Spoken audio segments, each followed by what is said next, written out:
Good news sa lahat ng mga senior citizen dahil aprobado na po ang Universal Social Pension.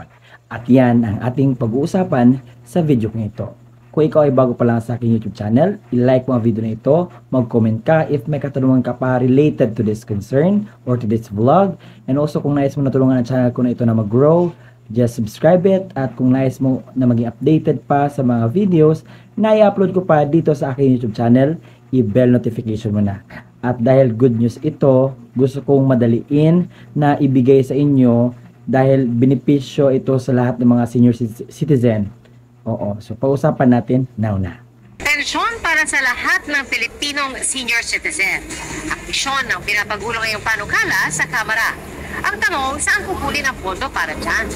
May pensyon ngayon sa mga senior citizen pero para lang sa mga indigent o mahihirap. Si Nanay Beatriz na 72 years old na ni minsan hindi raw nakatanggap ng pensyon kahit lagi raw siya nag-a-apply para rito. Sabi magpa-validate, nakailang validation na po ako. Wala, hanggang ngayon po, wala pa din po. Laging nadi-deny po. Kadalasan po yung mga iba namamatay na nga sa kapapalo, wala din po nang nangyayari. Kaya sabi ko, pigilan ko na lang mag-follow up. Yung pa ikamatay ko.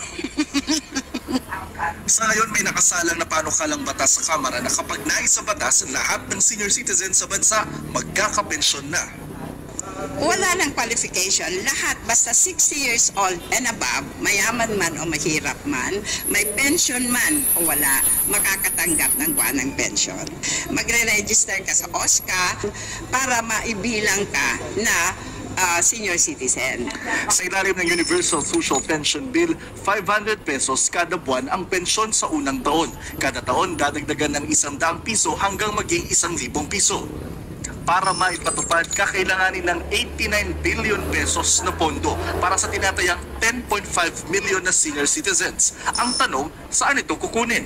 Sabi ni Congressman Loreto Amante, Vice Chair ng House Senior Citizens Committee, batay sa pag-aaral, kaya umanong pondohan ng national budget ang pensyon ng mga lolo at lola nang hindi umuutang at walang ahensyang mababawasan ng budget. Pero malayo pa ang tatahakin ng panukala. Inaprobahan ito kanina ng House Committee on Appropriations bago isasalang sa plenaryo. Kapag lumusot na sa Kamara, kailangan itong dumaan pa sa Senado at kapag naaprubahan din, kailangan ng lagda ng Pangulo para maging ganap na batas. Di pa naman ako senior citizen, pero nung nabasa ko itong article na ito na ang Universal Social Pension approved na sa House Appropriations Committee ay sobrang happy ko.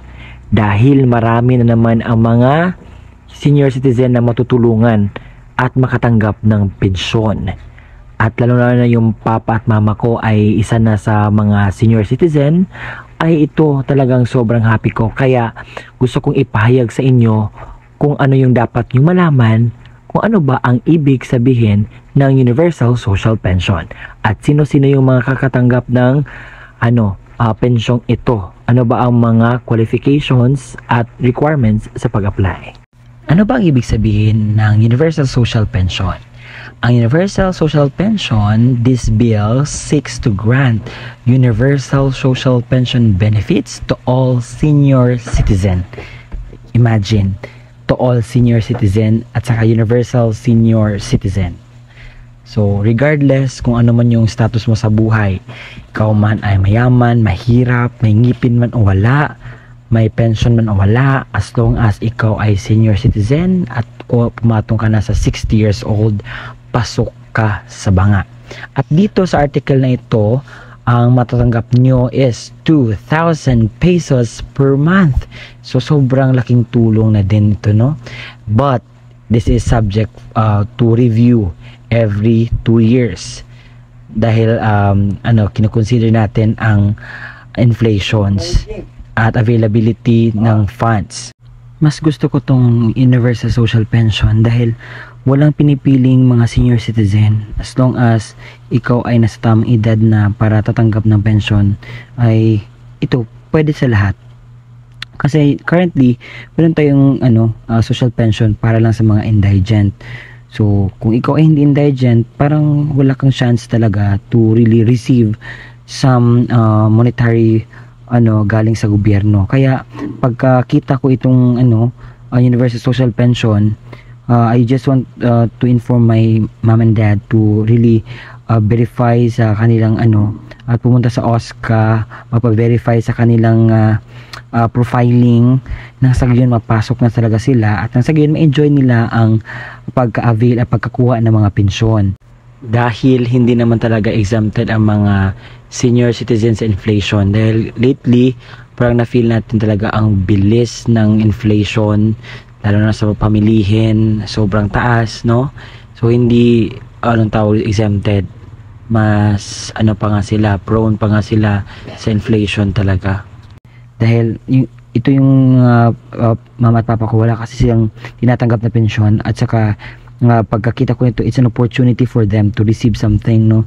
Lalo na sa mga kagaya ni mama at papa na hindi masyadong tumatanggap ng mga pensyon dahil walang mga GSIS, walang SSS, yun.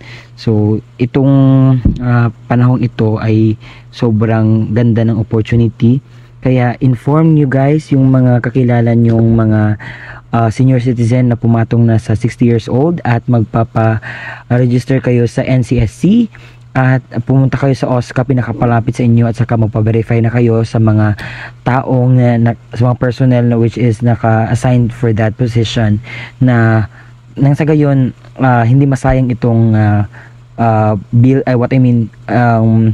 chance na ito na makatanggap sila. Marami din ang nagtatanong sa akin kung paano ba mag-apply sa Universal Social Pension. Isa-isahin ko para meron kayong ideya kung ano yung dapat ninyong gawin kung kayo ay magpaparehistro or mag-apply sa Universal Social Pension. So sundan nyo lang itong video na ito na aking ibibigay sa inyo ang dapat ninyong gawin upang kayo ay masali sa Universal Social Pension. Una nating gagawin is mag-register tayo sa NCSC or sa National Commission of Senior Citizen. Meron akong nagawang separate video dito para kayo ay guided kung paano ba mag-process para sa pagrehistro sa NCSC. So ito yung tutorial ko na video. So ang title is paano mag-register sa NCSC. So naka step by step po yan, at para kasi guided kayo sa inyong pagparehistro doon sa National Commission of Senior Citizens. So nandoon na lahat ng mga kinakailangan ninyo para kayo ay makapag-register sa inyong mga kamag-anak na senior citizen or yung tatay at nanay nyo na senior citizen. So search nyo lang po yung pangalan ko, Roel Mendoza Tanyo, dito sa YouTube, or kung nakita mo na itong vlog ko na ito, just click my name and scroll down lang po. So pagkatapos ninyong makapagrehistro, so ano naman yung susunod na gagawin ninyo para sa next step na gagawin para sa Universal Social Pension na pamaraan sa pag-apply. So ang susunod yung gagawin ay pumunta sa pinakamalapit na OSCA sa inyong lugar. So saan ba mostly makikita ang OSCA? So sa amin, ang OSCA is malapit lang sa munisipyo namin ang OSCA office. So kayo, kung hindi nyo alam kung saan ang OSCA office, so you can just search it sa Google, OSCA near you or nearby, at ibibigay yan ni Google ang pinakamalapit na OSCA, or magtanong-tanong kayo sa mga senior citizen na nakatapos na magpunta sa OSCA, or mag-inquire kayo sa mga kapitbahay ninyo about sa OSCA na process or profiling, or pagpunta nyo doon para naman ma-double check ang inyong pagkarehistro, nang sa gayon hindi kayo malimutan na kayo ay nakapag-register at kayo ay isang beneficiary na sa Universal Social Pension. Ang kasunod naman na gagawin is mag-profiling or magpa-validate. Pagkatapos nating mag-register at mag-double check sa ating registration sa OSCA office na malapit sa atin, dito naman, ito ay sinabi sa akin ng isang president sa senior citizen dito sa aming barangay.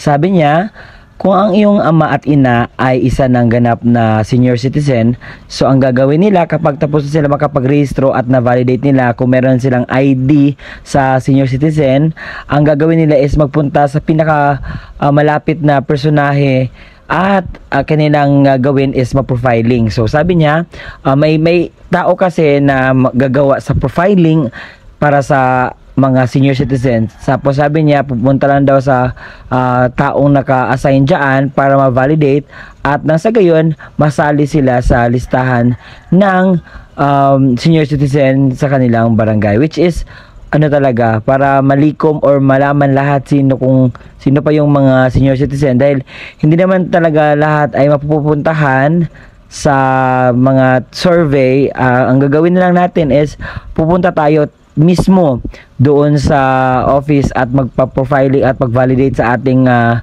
senior citizen na process, lalo na sa pag-validate. Nang sa gayon masali tayo at makakuha tayo ng mga benepisyong kagaya nito. Pagkatapos na makapag-file sa NCSC ng registration, pagkatapos na pumunta sa OSCA para double check sa inyong registration, at kapag tapos na kayong magpa-profiling kung saan barangay kayo nakalagay or kung saan munisipyo ka nakalagay, ang kasunod naman talaga is mag-antay para sa further updates kung kailan ang payout and also kung kailan ang seminars or meeting para naman guided kayo kung ano talaga ang ibig sabihin ng Universal Social Pension. Nang sa gayon, guided kayo kung ano yung dapat ninyong gawin bilang isang senior citizen, na ano yung karapatan ninyo, paano nyo ito kunin yung mga benepisyo ninyo, ano ba ang mga rules and regulations, para meron din kayong idea kung ano yung dapat ninyong gawin sa pagka senior citizen nyo bilang isa ding miyembro sa Universal Social Pension. So aprobado na ang Universal Social Pension, ang dapat natin gagawin is magparehistro na agad-agad, gawin yung mga sinabi ko kanina mga steps para mapag-apply sa Universal Social Pension. Nang sa gayon, kapag panahon na sa payout, so hindi na kayo mabibehind at hindi na kayo magrereklamo. Kasi yung iba, nagre-reklamo sila dahil ganito ganyan. Pero dapat ngayon na mayroon na kayong idea so ano yung mga dapat ninyong gawin bilang isang senior citizen, kung gusto nyo makatanggap ng another pa na pension. Dahil dito sa Universal Social Pension, kahit mayaman ka, mahirap, ano man yung status mo sa buhay, ay makakatanggap ka ng ayuda. Oo, dahil alam ko na sobrang hirap ng panahon, kinakailangan ng mga senior citizen ang ganitong mga benepisyo para sa kanila, na lalong-lalo na sa kanilang edad na they experience a lot of sickness or hirap, and even din sila sa inflation, hindi din sila exempted talaga sa inflation. Kaya ito ay inaprubahan na ng ating presidente. Dapat natin gawin is gawin yung nararapat natin gawin at hindi tayo magpatumpik-tumpik pa na hayaan lang natin na ma-waste ang moment na ito na masayang lang. Okay? So, kindly do your task, no, bilang isang mamayang makabayan na dapat gawin ang mga bagay. So, I am just here informing you on what are the things that you must do in order for you to get the benefits of it. So, yan naman po ang ating pinag-usapan ngayon, and I hope nakatulong itong video na ito. Salamat!